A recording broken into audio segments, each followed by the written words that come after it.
Back again for another pint with JG. Well, not literally a pint, because I'm actually having a bottle. This week I'm having a bottle of Bitter and Twisted, rather aptly named for a man like myself, where I'm drinking it from the Sky Lounge. It's just around the corner from Round Foundry Media Centre here in Leeds. Lovely bar, very swish, classy place, top floor of the Hilton Hotel, somewhere we like to come after work at IRC, and a real favourite. So let's get stuck in.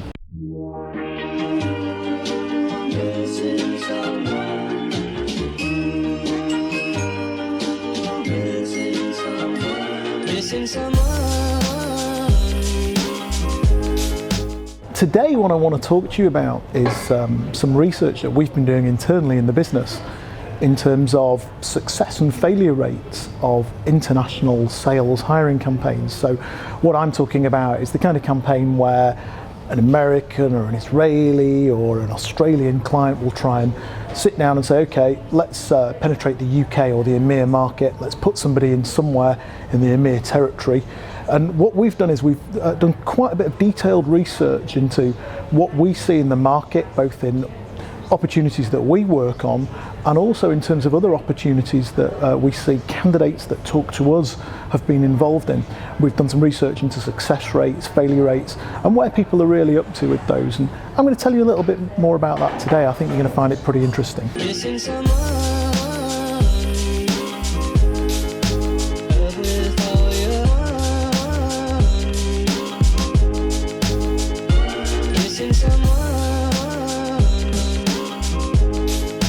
So the first thing I really want to tell you that we found in the research was not a lot of this hiring goes that well.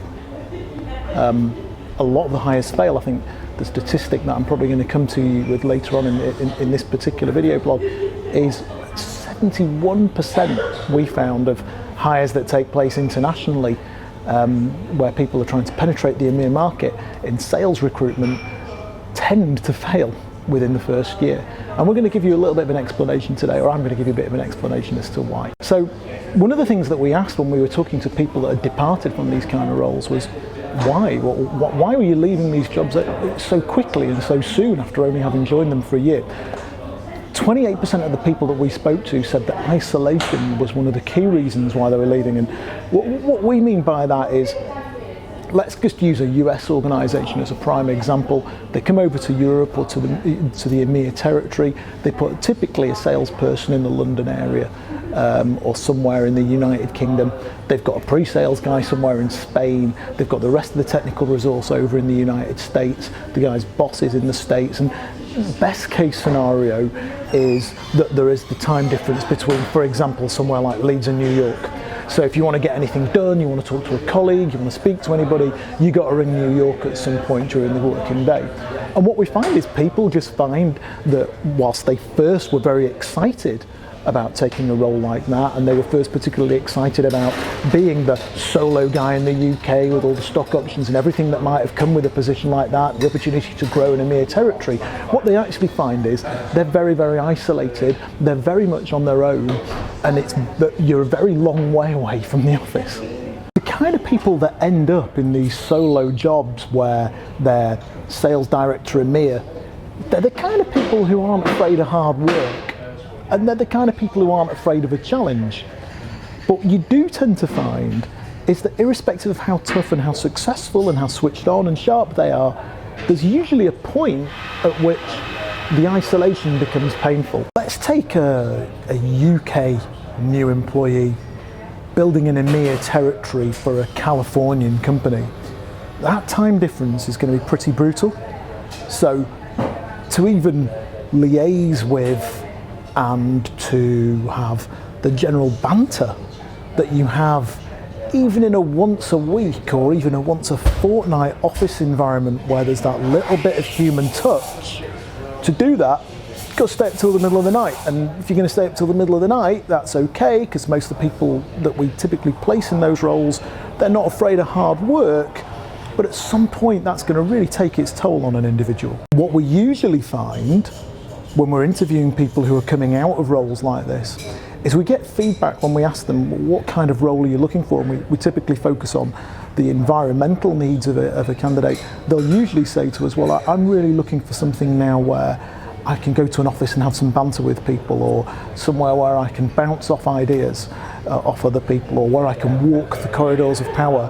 And those threads and themes of feedback are very common from people who've been in these solo EMEA VP roles. 22% of the people that we surveyed said that the reason that they'd resigned from this role within the first year of having taken it was that there was an excessive amount of influence from venture capitalists and backers of the business. The thing is, VC backing makes a job look really attractive.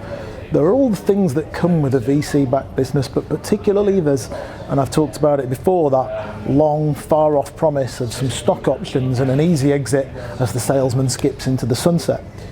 The realities are, though, that often people take these roles with VC-backed businesses and they find themselves in an environment where they're under a lot of pressure for short-term numbers. So much so that they find VCs and backers of the business are putting management over in the US or Israel or Australia or wherever it is under enormous pressure over actually day-to-day tactical matters within the business. Before they know it, the salesman sat at his house out in Essex working away, being the solopreneur over here in Europe, and he's under enormous pressure to close a piece of business that probably isn't that ready to close at this point in time.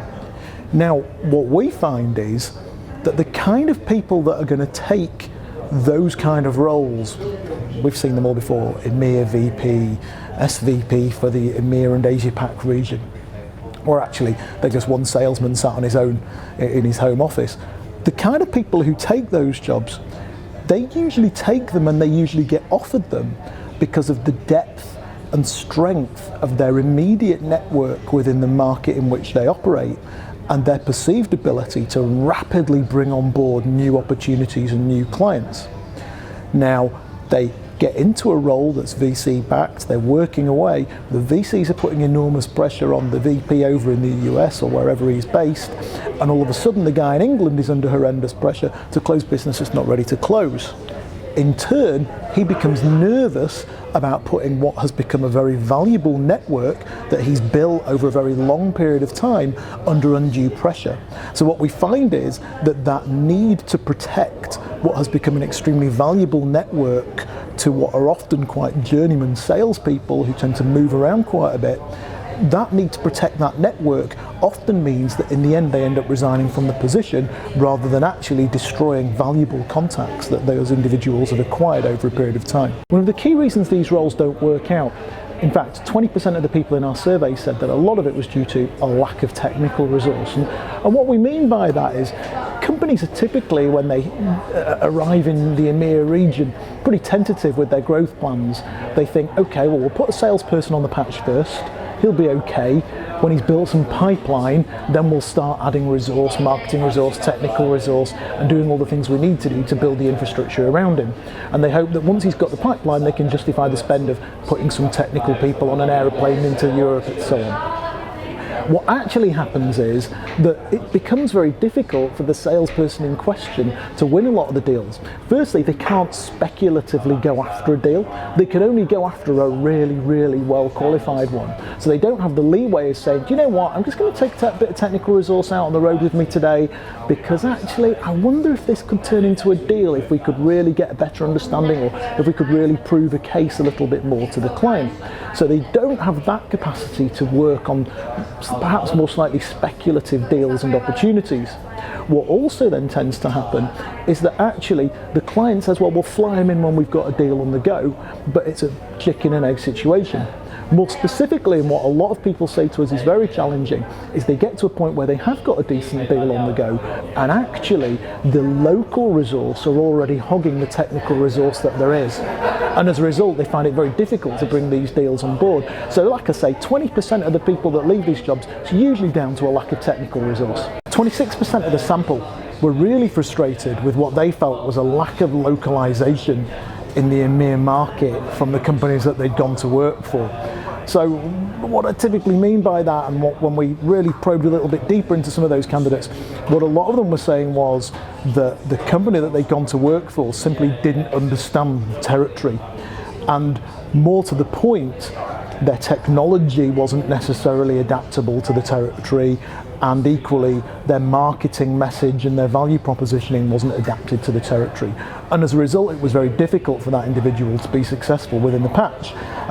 Good example of this, and where we see this a lot, is in a couple of different areas. One is, for example, anything related to do with accounting or legal technology or ERP technology, where there are rules and conventions that are specific to localized territories.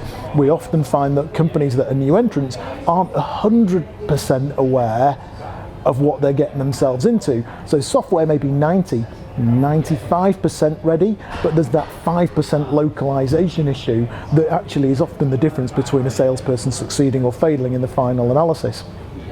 We also particularly see this in the healthcare sector. We get lots of companies coming in from America, they have a go at the UK healthcare market, but what they find is actually the vagaries of the UK healthcare market are so markedly different. For me though, outside of areas that we uncovered during the research survey, I think probably the biggest mistake companies make when they try and infiltrate the European market from foreign countries is typically that they make what we call the grand gesture recruit. What we mean by that is often under pressure of venture capitalists, the hiring manager will be faced with a number of CVs from the recruiter, and he hires the CV that looks like it's going to most likely satisfy the people in the home country of the organisation that are trying to hit the market. And you'll often see what we call designer CVs getting jobs above, beyond and over actually higher quality candidates in the market who perhaps have got much stronger skills, who are much more resilient and capable of infiltrating a market for a small unknown company in the EMEA territory. But actually their CVs don't quite look as pretty. They haven't worked for the big corporate names. And what we find is with a lot of our international clients is they like those big, meaty looking CVs with huge brand names on them, but in turn what they end up hiring are people who aren't necessarily fully equipped for the job in hand.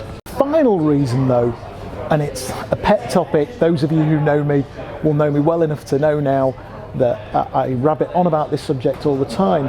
The final reason, in my opinion, why a lot of these hires don't work out is because the companies involved have focused so heavily for so long, over so many months, in this trail to gain funding and backing in order to go global.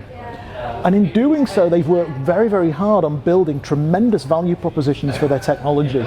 Value propositions that in reality are well worth somebody piling millions of dollars or pounds or whatever into in order to get them off the ground. But the thing that we find those organizations truly forget about is the value proposition that they're going to make to an employee.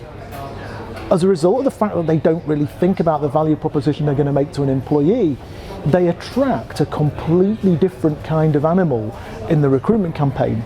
They attract the more mercenary, the more money motivated, the people that are more likely to take a job on a little bit of a whim and a little bit of risk. And as a result, they get the results that they were always going to get. Notably, pretty high staff turnover in that first single year. So there's me again on my soapbox.